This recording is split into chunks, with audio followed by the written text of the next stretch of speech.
palavra de hoje nós vamos falar sobre um tema que é fundamental para um cristão viver uma vida que tem um futuro planejado de acordo com os princípios de Deus. Nós vamos falar sobre a necessidade que temos e que o Senhor nos ajuda nisso, de ampliar a nossa visão sobre a vida, sobre Deus, sobre o que Ele tem preparado para nós, sobre a nossa família, sobre o nosso papel nessa terra, sobre aquilo que o Senhor tem na sua palavra reservado para as nossas vidas. Hoje nós vamos falar sobre isso, sobre ampliação da nossa visão.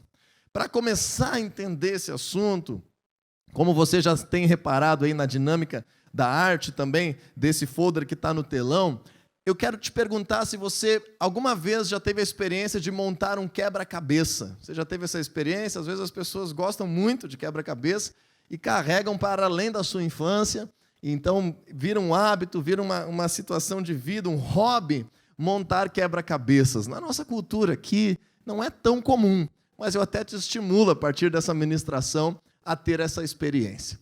Quando a gente monta um quebra-cabeça, é literalmente uma situação de nós pararmos para pensar, pararmos para refletir, colocarmos a nossa cabeça a funcionar no sentido de resolver um desafio, no sentido de estar nos desvencilhando de uma situação embaraçosa que naquele momento parece que está tudo confuso. E para você que já resolveu algum quebra-cabeça nesses joguinhos, assim, né, nessas dinâmicas que existem aí para as crianças e para adultos também, eu te pergunto uma coisa. Qual é a primeira coisa necessária para nós resolvermos um quebra-cabeça que está diante de nós? Quem sabe ali com 100 peças, 500 peças, com 2.000 peças, com 10.000 peças. Qual é a primeira coisa que você necessita para resolver um quebra-cabeça? Você já parou para pensar nisso? Quem gosta de quebra-cabeça, qual é a primeira coisa que nós precisamos? Temos que catar todas as peças primeiro, é isso que nós precisamos fazer, a primeira coisa? Olhar pecinha por pecinha primeiro, separadamente, será que é isso que a gente precisa fazer? Não. Quando nós vamos resolver um quebra-cabeça, quanto mais difícil ele é, mais nós precisamos, primeiro, olhar uma foto, uma imagem, uma visão do todo. Primeira coisa que nós precisamos é ter uma imagem na nossa mente, uma visão de como é a figura completa. A partir de entender a figura completa, aí, cada peça que nós vamos nos envolver, nós vamos agora tentar ir posicionando essa peça de acordo com aquela imagem maior que nós temos de uma figura completa, de uma figura grande.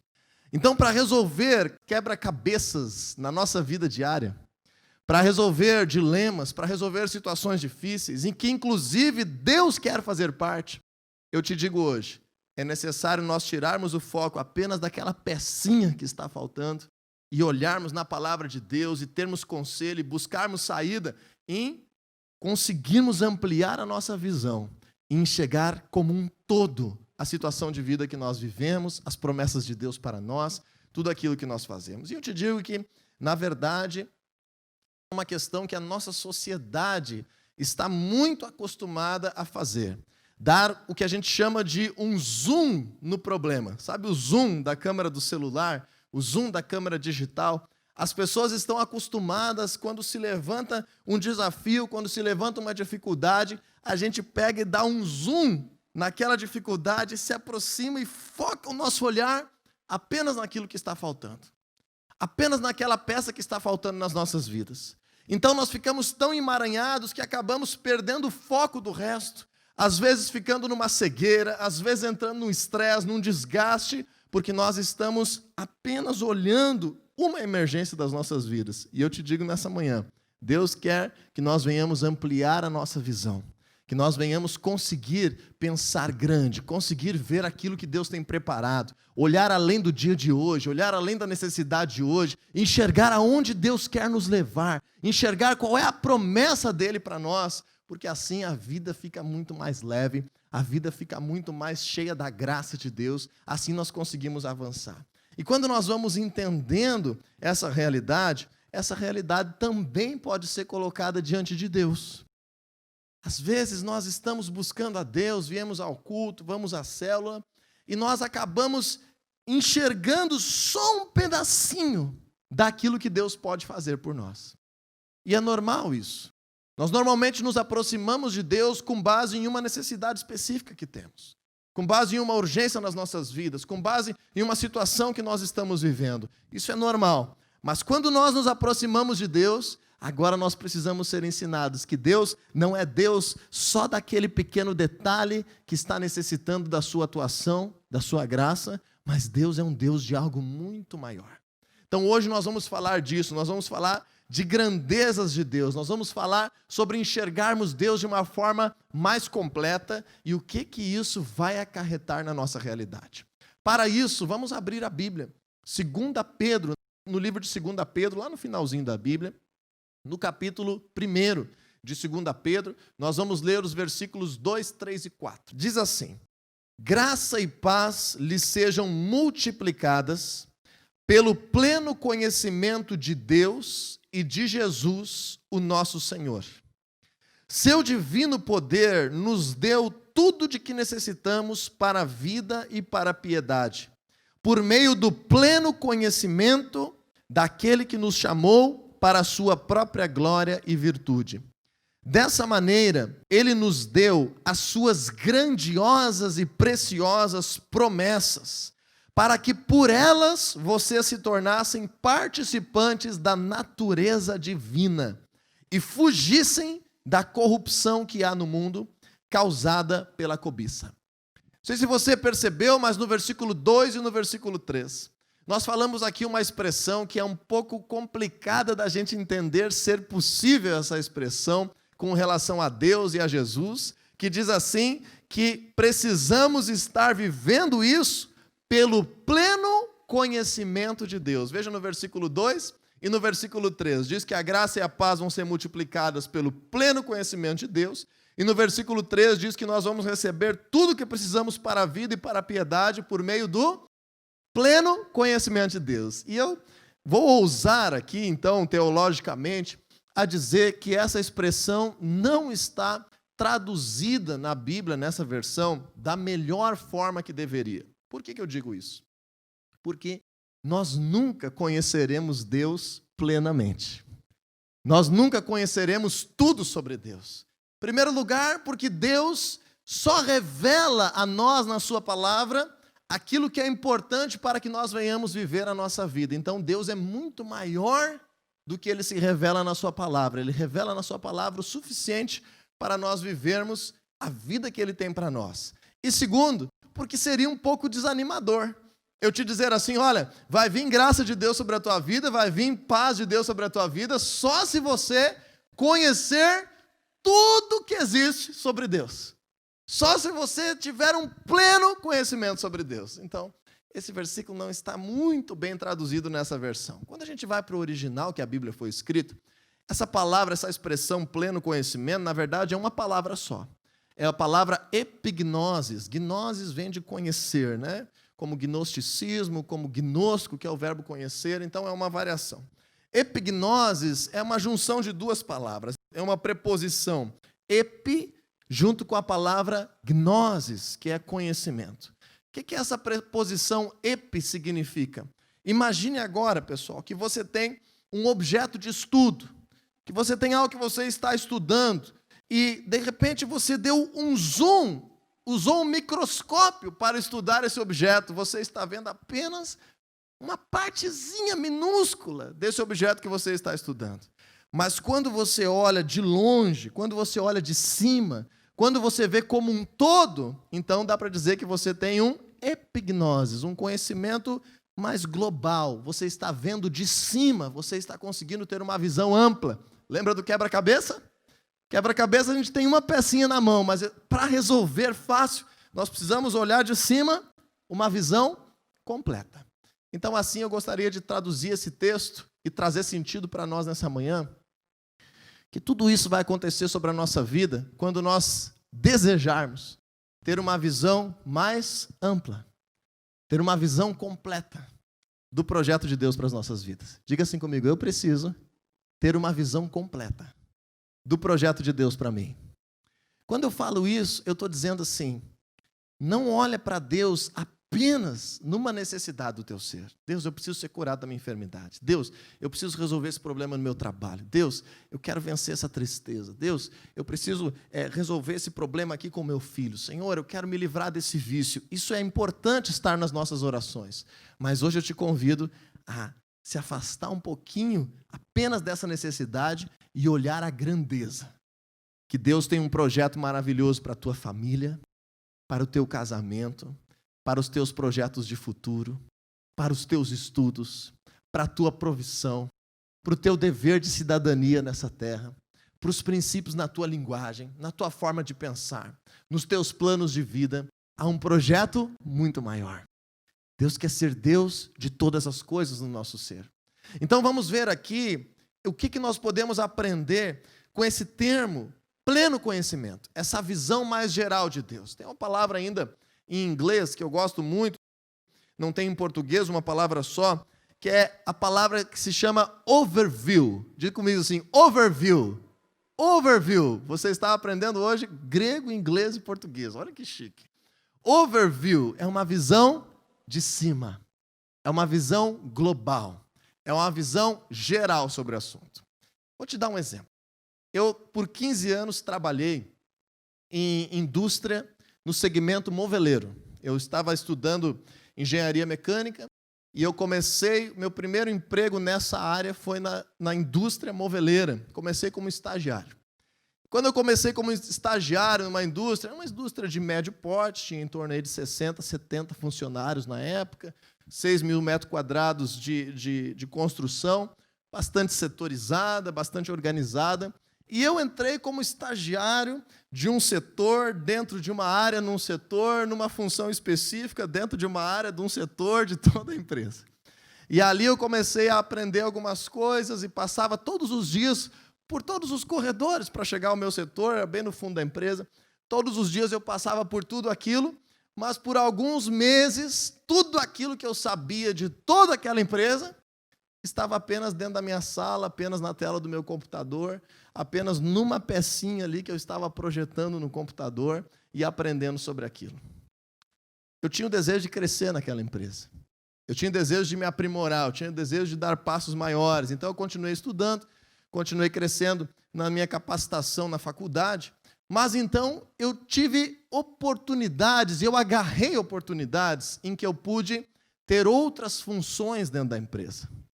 E a partir disso eu comecei uma série de situações em que eu comecei a trocar de funções, como sendo promovido a outros patamares e aceitando desafios e indo além e querendo viver coisas que eu não tinha vivido ainda. E aí eu comecei a entender o funcionamento da empresa, depois eu comecei a entender um setor inteiro, depois eu comecei a entender como se fabricava por completo aquilo que a empresa fabricava. Depois eu comecei a entender o sistema comercial, o sistema administrativo, comecei a entender a gestão das pessoas, entendi como é que funcionava cada detalhe dentro da empresa. E aí, em pouco tempo, aí, em questão aí de 4 anos, 5 anos, eu me tornei gerente da empresa, que eu comecei como estagiário. O que isso quer dizer, pessoal? Que se eu não tivesse tido o desejo de enxergar o funcionamento como um todo daquela empresa em que eu tive a oportunidade de trabalhar, eu nunca teria conseguido desempenhar uma função maior. Eu nunca teria conseguido crescer de uma forma rápida. Eu nunca teria conseguido alcançar novos patamares. Não teria como eu ser o gerente de uma empresa que eu só entendia do software que desenhava algumas pecinhas no computador.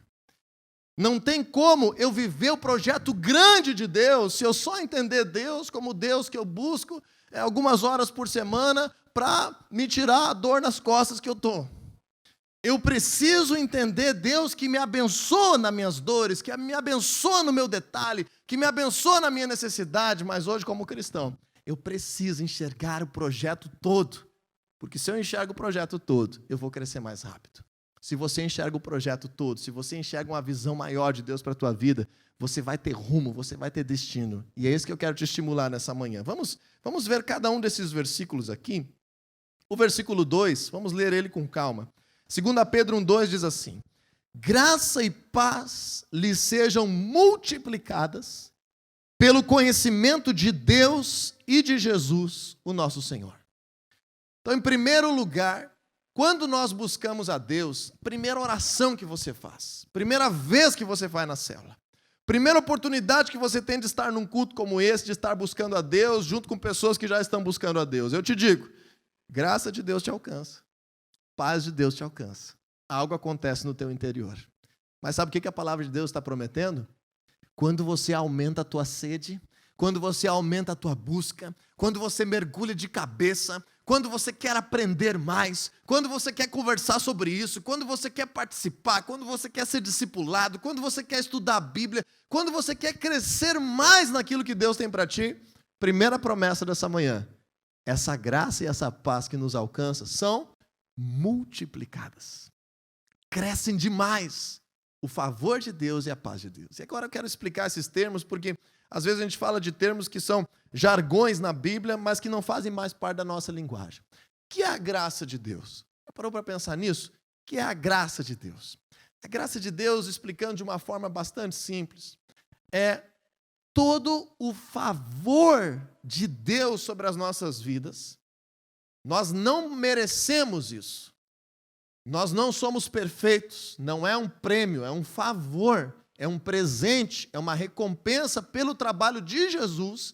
Ele libera sobre todos nós um favor sobre as nossas vidas, que ativa a completa salvação e restauração do nosso ser. Isso é a graça de Deus. Graça de Deus é o acessar o favor de Deus para a minha vida, que ativa a completa salvação e restauração do meu ser e projeto de Deus para a minha vida. Essa é a graça de Deus que nos alcança. E a paz de Deus que vai ser multiplicada quanto mais nós conhecemos Ele.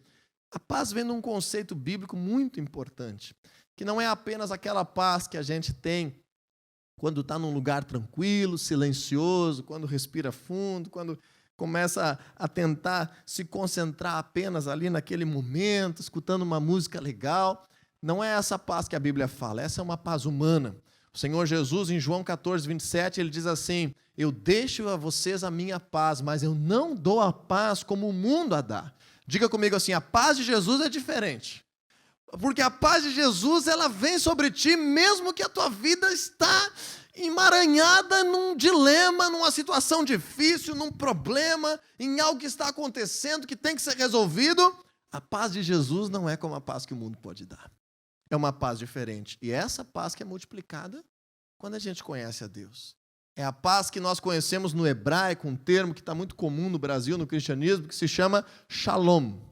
E essa palavra shalom significa tudo de bom na minha existência humana. Eu estar completo, eu estar sentindo que não tem nada faltando na minha vida, eu estar sentindo que eu estou bem, que eu estou completo no meu ser, que eu tenho algo dentro de mim que me faz estar bem e completo, inteiro diante de Deus e para viver a vida independentemente das circunstâncias. Então assim a gente se sente forte para vencer os problemas. Duas coisas maravilhosas, talvez as duas maiores dádivas da Bíblia sobre nós é a graça que vem de Deus e a paz. O que a Bíblia está prometendo? Quando você se dedica em buscar mais, em conhecer mais, em estar vivendo mais as coisas de Deus, em querer ampliar a tua busca a Ele, o teu conhecimento sobre Ele, graça e paz vão ser multiplicadas sobre a tua realidade. Segunda questão está no versículo 3. Vamos ver de novo. 2 Pedro, capítulo 1, versículo 3. Diz assim a palavra de Deus: seu divino poder, o poder de Deus, lembra que nós oramos hoje sobre isso, eu te falei que era a vontade de Deus sobre a tua vida liberar poder? Está aqui, ó. O seu divino poder nos deu tudo o que necessitamos para a vida e para a piedade, por meio do pleno conhecimento. Vamos lembrar, um conhecimento abrangente, uma visão maior, enxergar maior aquilo que Deus tem para ti, daquele que nos chamou para a sua própria glória e virtude. Então veja que quanto mais nós conhecemos a Deus, mais o poder de Deus te alcança. Mesma coisa, você está numa necessidade, está orando a Deus, foi na célula, foi no culto, Deus te abençoou, Deus te refrigerou naquele momento, Deus te aliviou daquela situação. Você experimentou uma porção do poder de Deus sobre a tua realidade. Você dormiu melhor. Você se sentiu que parece que saiu um peso nas tuas costas. Você consegue enxergar a vida de uma forma um pouquinho diferente. É uma porção de poder de Deus que foi liberado sobre a tua vida. O que a palavra de Deus está prometendo de novo? Conforme nós nos dedicamos em conhecer mais, conforme nos dedicamos em buscar mais, conforme nos envolvemos mais com o reino de Deus, em estar com Ele, em saber mais sobre Deus, em enxergar um pouco mais além, a palavra de Deus está nos prometendo. Poder de Deus, divino poder, vai liberar sobre ti tudo o que você precisa para a vida e para a piedade. Em primeiro lugar, para a vida. Mateus 6,33, o Senhor Jesus diz assim: busquem em primeiro lugar o reino dos céus e a sua justiça, e todas essas coisas serão acrescentadas. Se você ler Mateus 6, o finalzinho do Sermão do Monte, você vai perceber que Jesus estava falando que coisas eram essas. As coisas humanas da vida, as preocupações, o que comer, o que vestir, como será o dia de amanhã, os problemas a serem resolvidos. Jesus disse assim: busque em primeiro lugar o reino de Deus, queira mais de Deus, queira se envolver, queira crescer, queira enxergar mais sobre Deus, queira conhecer, queira fazer algo para Deus. Todas essas coisas vão ser acrescentadas por Deus na tua vida. O apóstolo Pedro está escrevendo exatamente o mesmo princípio aqui, resumindo na sua carta, ele está dizendo: seu divino poder, o poder de Deus, vai produzir sobre a tua vida tudo o que você precisa para viver. O Senhor estará contigo. Quanto mais você conhece, mais poder é liberado sobre a tua existência. Segundo lugar, diz assim que para a vida e para a piedade. Essa palavra piedade, de novo agora aqui, é uma palavra que a Bíblia traz, mas que a gente não usa mais desse jeito. Infelizmente, em português, nós temos várias palavras que a mesma palavra quer dizer duas coisas completamente diferentes. Não sei se você já parou para pensar, mas a gente usa várias assim. Por exemplo, a palavra como. Já parou para pensar o que significa a palavra como? O que significa a palavra como? É o meio pelo qual a gente faz algo. Então, como é que tu fez isso? De que forma? Qual é o meio que tu fez isso? Mas se eu te der um McDonald's nessa manhã, agora no final do culto, quem sabe mais pertinho do meio-dia, você estiver já com aquele ronquinho aqui nessa região abdominal, sabe? Desejando, com aquele cheirinho, e gosta muito desse lanche. Então, eu disser para você assim: se eu te desse McDonald's, você come? O que você me responde? Como? Daí eu vou dizer: olha, tem que comer com a boca. Mas você não está me perguntando como, você está dizendo eu como. Porque são dois sentidos diferentes para a mesma palavra. Por exemplo, a palavra pé. Todo mundo tem pé aí? É o nosso pé, a gente vê ele todo dia. Deveria lavar todo dia e cuidar dele todos os dias. Tem o nosso pé, tem o teu pé que está aí contigo. Mas a gente usa também para dizer: olha, lá nos fundos da casa da minha avó tem um pé de laranja. Daí quem está aprendendo português vai imaginar o quê? Quem está vindo assim para aprender, quem sabe alguém estrangeiro que veio aí na tua casa aprender um pé de laranja, e ele vai pensar o quê? Será que a pessoa tem uma doença que o pé parece uma laranja? O que é isso? Porque as palavras às vezes têm sentido completamente diferente na mesma palavra. A palavra piedade é a mesma coisa. Só que a piedade a gente só usa hoje em dia no nosso português, aquela questão de ter pena. Quando a gente vê a palavra piedade, isso eu quero te ensinar, parei um pouquinho para ensinar sobre isso, porque essa palavra aparece várias vezes na Bíblia. Quando você vê piedade na Bíblia, não está se referindo a nós termos pena de alguém. Quando está falando nesse sentido que nós usamos ter pena, a Bíblia usa o termo misericórdia. A palavra piedade, ela tem um sentido duplo no dicionário, e ela significa a nossa relação com Deus. Piedade significa uma vida devota a Deus. Piedade significa você e eu estarmos aqui desejosos de nos relacionarmos com Deus, de buscarmos a Deus, de termos algo de Deus sobre nós, de termos uma relação com Deus, de termos uma vida com Deus. Então vamos ler de novo, versículo 3, diz assim: seu divino poder, 2 Pedro 1,3, nos deu tudo o que necessitamos para a vida humana, para as nossas necessidades, para os nossos dias e para a piedade. Então Deus, Ele libera poder para que nós venhamos nos relacionar com Ele de uma forma maior e mais poderosa a cada dia, conforme nós conhecemos Ele.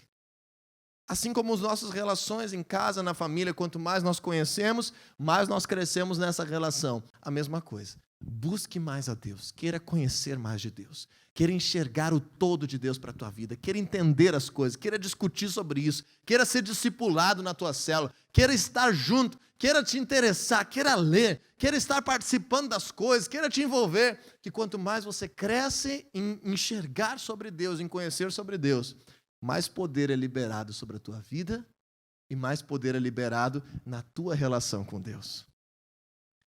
Te imaginou já sendo usado por Deus para curar um enfermo? Já te imaginou sendo usado por Deus para mandar o mal embora e as coisas acontecerem milagrosamente? Já te imaginou sendo usado por Deus batizando alguém que estará recebendo o evangelho por meio de ti? O Senhor tem preparado grandes coisas para a tua vida na relação com Ele. Então imagina essas promessas que está dizendo aqui. A graça de Deus, a paz que vem de Deus, tudo que eu preciso para a vida com o poder de Deus, tudo que eu preciso para uma relação com Deus poderosa, é tudo que nós queremos quando nós viemos buscar a Deus, é tudo que nós queremos quando nós ouvimos falar sobre Deus. Qual é a chave para tudo isso que o apóstolo Paulo está dizendo? Tenha um conhecimento cada vez mais abrangente, maior, mais profundo, te envolva, busque, te interesse, queira ir além, vá além da tua necessidade, vai além do agora, vai além do mínimo, seja excelente na tua busca a Deus, e tudo isso será multiplicado, vai crescer e vai acontecer sobre a tua realidade. A promessa de Deus é isso, é o resultado daquilo que a gente planta com base na sua palavra. E para terminar, o versículo 4, vamos ver 2 Pedro capítulo 1, versículo 4, diz assim a palavra de Deus: dessa maneira, quase que o apóstolo Pedro não quis ser redundante aqui, mas eu poderia dizer, pelo pleno conhecimento de Deus, por esse conhecimento mais abrangente, dessa maneira, Ele nos deu as suas grandiosas e preciosas promessas, para que por elas, pelas promessas, vocês se tornassem participantes da natureza divina. Olha que grande esse texto aqui. Que profundo isso. Deus está te dizendo, eu não quero só consertar um problema na tua vida, eu quero que tu seja participante da minha natureza, dos meus propósitos, dos meus projetos. Eu quero que você faça parte do que eu tenho destinado para essa terra, para a tua cidade, para a tua família. Eu quero que você faça parte disso. Participantes da natureza divina e fugissem da corrupção que há no mundo causada pela cobiça. As últimas duas coisas que nós necessitamos como filhos de Deus. Fazer parte, nos encaixarmos, ter um sentido de vida muito maior do que apenas sobreviver, do que apenas satisfazer as nossas necessidades pessoais, participar das coisas grandes que vêm de Deus. O Senhor te convida nessa manhã. O Senhor te convida, eu quero que você participe dos meus propósitos. Eu quero que você participe do meu reino. Eu quero que você participe das minhas promessas. Falamos semana passada sobre o evangelho do reino. Você é parte de um reino. Deus está falando contigo nessa manhã por meio dessa palavra. Eu não quero apenas resolver um detalhe na tua vida, eu quero que você participe do meu grande projeto para essa terra, para a tua existência. Eu te enviei para esse mundo para que você participe daquilo que eu tenho preparado.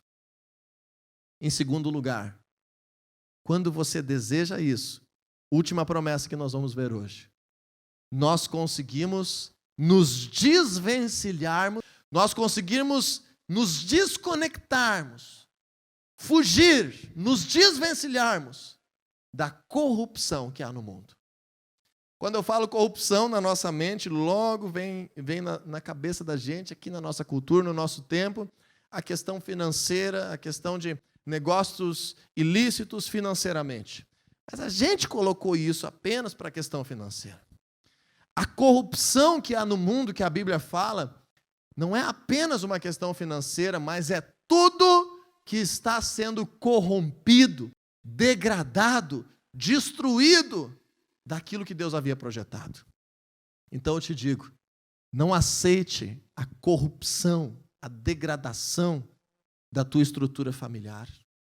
Não aceite a corrupção, a degradação, a destruição das tuas emoções, dos teus sonhos. Não aceite que se corrompa, que se destrua, que vá sendo minado, abafado as coisas grandes que Deus tem para ti. Teus projetos de vida, aquilo que você almejava a estudar, a trabalhar, a te envolver, a conhecer de outros lugares, a fazer parte da vida de outras pessoas. Não deixe que as frustrações desse mundo, não deixe que a cobiça desse mundo, não deixe que as coisas, que às vezes pessoas que ainda não entenderam o projeto de Deus e acabam agindo de uma forma equivocada, até mesmo machucando outras pessoas, ou até mesmo te machucando, não permita que essas coisas que há no mundo que não estão ainda afinadas com a palavra de Deus, corrompam o teu ser, degradem o teu ser. Diego, eu não quero que isso aconteça na minha vida, eu não quero deixar passar os anos e ver a minha família se destruindo, eu não quero ver se corromper a minha cidade, eu não quero ver se corromper aquilo que eu sonhava. O que eu preciso fazer? Conheça mais de Deus, busque mais a Deus, te envolva, e especialmente nesse versículo está dizendo, olhe para as promessas que Deus tem para ti. Quando nós mergulhamos mais, quando nós buscamos mais, a palavra de Deus está dizendo assim, não é apenas aquela pequena necessidade. Olha aqui que existem milhares de promessas que alcançam a tua vida. Milhares de promessas que estão destinadas ao teu ser. E eu encerro nessa manhã com um versículo que é chave para a minha existência. Volta e meia eu compartilho nas ministrações. Vamos abrir. 2 Coríntios 1:20. Lembra que nós lemos no último texto ali de versículo 4 de 2 Pedro 1, que por conhecer a Deus nós precisamos entender e nos tornarmos participantes das suas promessas. E agora eu quero te encorajar com esse texto aqui, 2 Coríntios 1:20, diz assim, pois quantas forem as promessas feitas por Deus, tantas tem em Cristo o sim. Por isso, por meio dele, o amém é pronunciado por nós para a glória de Deus. Então, Jesus diz o sim para que sejam ativadas todas as promessas de Deus para a tua vida.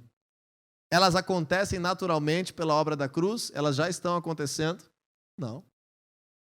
O amém precisa ser pronunciado por nós. Nós precisamos concordar. Nós precisamos abrir a porta. Nós precisamos conhecer. E se tem uma coisa que eu preciso te dizer nessa manhã sobre Deus, que é a maneira de Deus se revelar e se manifestar nessa terra, é que nós recebemos de Deus, nós vivemos com Deus, na mesma medida com que nós conhecemos. Promessas que nós não conhecemos não se cumprem nas nossas vidas. Todas as promessas têm uma condição. E uma condição que é básica para todas as promessas da Bíblia é crer, é colocar fé, é depositar esperança. Então, como nós vamos crer em algo que nós não conhecemos? Como que nós vamos esperar alguma coisa que nós nunca ouvimos falar? Então eu te digo, quanto mais você conhece sobre Deus, quanto mais você amplia a tua visão, quanto mais você quer ser discipulado, quanto mais você quer ser treinado, quanto mais você quer mergulhar no reino do Senhor, quanto mais você quer ler a sua palavra, quanto mais você quer obedecer a sua palavra, quanto mais você quer orar ao Senhor, te relacionar com Ele no teu interior, quanto mais de Deus na tua vida, para além das tuas necessidades, mais promessas você vai conhecer. E aí a nossa parte é dizer o nosso sim para aquilo que Cristo já nos deu. Vamos ler novamente 2 Coríntios 1:20. Eu gostaria que nós lêssemos juntos. Repete assim comigo, diga assim: tantas quantas forem as promessas de Deus, todas elas, em Cristo, têm o sim para a minha vida. Diz assim, por isso, por meio de Cristo, por meio de sua palavra, eu pronuncio o amém, o meu sim, para a glória de Deus, para que as suas promessas se cumpram no meu ser. Palavra extraordinária. Chave para tudo isso: graça multiplicada, paz multiplicada, poder de Deus para a vida, poder para uma relação com Deus extraordinária, vencer a degradação desse mundo, a corrupção desse mundo, se desvencilhar das coisas que nos prejudicam, participar dos projetos de Deus, da natureza de Deus, dos propósitos de Deus. Para tudo isso, a chave é: amplie a tua visão. Vá além. Vá mais fundo. Seja excelente na tua busca. Cresça. Queira conhecer. Queira investir. Queira mergulhar no reino de Deus. E a palavra de Deus vai se cumprir sobre a tua vida. Uma única ressalva que eu faço. Eu tenho estudado bastante no meio acadêmico questões teológicas nos últimos anos. Atualmente eu estou cursando doutorado acadêmico em teologia. Eu tenho visto muitas pessoas nesse meio, muitas pessoas que têm estado nesse meio, nesse mesmo meio de pesquisa, de estudos teológicos que eu tenho vivido nos últimos anos. Muitas e muitas pessoas que conhecem demais, estudam demais, mas nunca levaram um pecador ao arrependimento, nunca oraram para que um enfermo fosse curado, nunca viram o poder de Deus se manifestar. Estudam demais, conhecem demais, praticam de menos, vivem de menos. Deixa eu te dizer, conhecimento bíblico não é apenas teoria, não é apenas letra, não é apenas ciência.